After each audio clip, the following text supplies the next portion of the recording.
नमस्कार दोस्तों, जय श्री राम। क्या आपने कभी सोचा है कि कुछ लोग बहुत मेहनत करने के बाद भी जीवन में सुख, शांति और बरकत का अनुभव क्यों नहीं कर पाते हैं? धार्मिक मान्यताओं में कहा गया है कि कुछ ऐसे आचरण होते हैं जिनके कारण पितरों का आशीर्वाद मिलने में बाधा मानी जाती है। आज की इस वीडियो में हम 20 ऐसे कारण जानेंगे। अंत तक जरूर बने रहिए। नंबर 1, जिस घर में पूर्वजों की तस्वीरों का सम्मान नहीं किया जाए। कुछ लोक मान्यताओं में माना जाता है कि पूर्वजों की सब मूर्तियों का आदर करना कृतज्ञता का प्रतीक है। जहाँ उनका अपमान या उपेक्षा होती है, वहाँ पितरों का आशीर्वाद कम माना जाता है। नंबर 2, जिस घर में परिवार का इतिहास और परंपराएं भुला दी जाती हैं। कहा जाता है कि जो परिवार अपने पूर्वजों के संस्कार और अच्छी परंपराओं को आगे नहीं बढ़ाते, वे अपनी जड़ों से दूर हो जाते हैं। नंबर 3, जिस घर में भाई बहनों के बीच संपत्ति को लेकर लड़ाई बनी रहती है। लोक मान्यताओं में माना जाता है कि पूर्वज परिवार में प्रेम और एकता देखना चाहते हैं। लगातार विवाद शुभ नहीं माना जाता।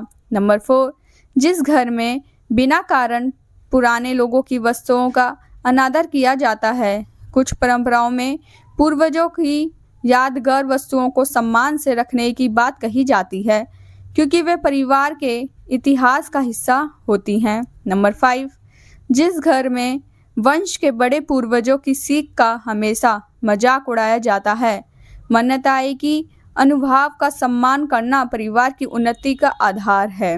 नंबर 6, जिस घर में रिश्तों से ज़्यादा केवल स्वार्थ को महत्व दिया जाता है। धार्मिक शिक्षाओं में परिवार और संबंधों को धन से ऊपर रखने की प्रेरणा मिलती है।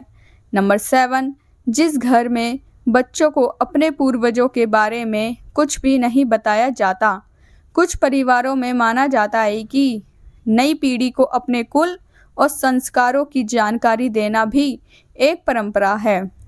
नंबर 8, जिस घर में कृतज्ञता का भाव समाप्त हो जाता है। जो परिवार हर समय शिकायत करता रहता है और मिले हुए सुख का धन्यवाद नहीं करता, वहाँ सकारात्मकता कम हो सकती है। नंबर 9, जिस घर में मिल बांटकर भोजन करने की परंपरा समाप्त हो जाती है। लोक मान्यताओं में परिवार का साथ बैठकर भोजन करना प्रेम और एकता का प्रतीक माना गया है। नंबर 10, जिस घर में हर शुभ कार्य से पहले बड़ों का आशीर्वाद लेने की परंपरा छोड़ दी जाती है। भारतीय संस्कृति में बड़ों का आशीर्वाद शुभ और शुरुआत का प्रतीक माना जाता है।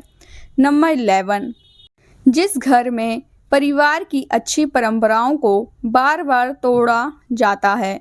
लोक मान्यताओं में माना जाता है कि हर परिवार की कुछ अच्छी परंपराएं होती हैं। उन्हें बिना कारण छोड़ देने से परिवार अपनी जड़ों से दूर हो जाता है और पितरों की स्मृति का सम्मान कम हो जाता है। नंबर 12, जिस घर में परिवार के बुजुर्गों की बात सुनना बंद कर दिया जाता है।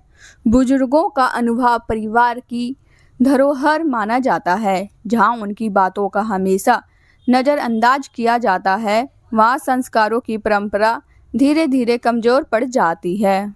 नंबर 13, जिस घर में अपने कुल देवता या कुल परंपरा को पूरी तरह भुला दिया जाता है। कई परिवारों में कुल देवता और कुल परंपराओं का सम्मान पीढ़ियों से चला आता है। लोक मान्यताओं में इसे अपनी जड़ों से जुड़े रहने का प्रतीक माना जाता है। नंबर 14, जिस घर में हर समय अपशब्द और कटुवाणी का उपयोग किया जाता है।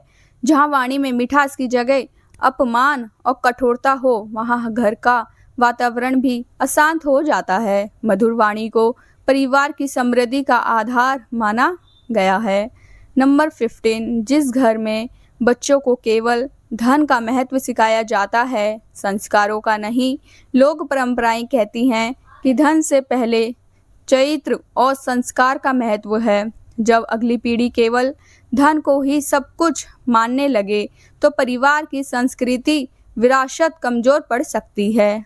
नंबर 16, जिस घर में रिश्तों को निभाने की बजाय बार बार तोड़ा जाता है और छोटी छोटी बातों पर रिश्ते खत्म कर देना परिवार की एकता को कमजोर कराता है। परंपराओं में मेल मिलाप और समा को श्रेष्ठ माना गया है। नंबर 17, जिस घर में पूर्वजों की सीख को पुराना कहकर अनदेखा किया जाता है। हर पुरानी बात सही हो यह जरूरी नहीं, लेकिन अच्छी सीख को समझे बिना ठुकरा देना भी उचित नहीं माना जाता। अनुभव और नई सोच में संतुलन रखने की प्रेरणा दी जाती है। नंबर 18, जिस घर में किसी की सफलता देखकर खुशी नहीं मनाई जाती और ईर्ष्या की बजाय दूसरों की खुशी में खुश होना भारतीय संस्कृति का सुंदर संदेश है। ऐसा भाव परिवार में सकारात्मक बढ़ाता है। और नंबर 19, जिस घर में छोटी छोटी बातों के लिए भी धन्यवाद कहना भूल जाते हैं, कृतज्ञता को सबसे बड़ा गुण माना गया है। जहाँ धन्यवाद और सम्मान का भाव रहता है, वहाँ संबंध भी मजबूत बने रहते हैं। नंबर 20, जिस घर में परिवार साथ बैठकर प्रार्थना या शुभ चर्चा के लिए समय नहीं निकालता। कई परिवार में साथ बैठकर प्रार्थना, भजन या अच्छी बातें करने की परंपरा रही है। इसे केवल पूजा नहीं बल्कि परिवार को जोड़ने का एक सुंदर माध्यम भी माना जाता है। दोस्तों, धार्मिक मान्यताओं का सबसे बड़ा संदेश यही है कि अच्छे संस्कार, सत्य, सेवा, सम्मान और कृतज्ञता का जीवन ही परिवार को मजबूत बनाता है। यदि वीडियो पसंद आई हो तो प्लीज़ लाइक, शेयर और सब्सक्राइब कर देना। और आप सभी को मेरी तरफ से राधे राधे।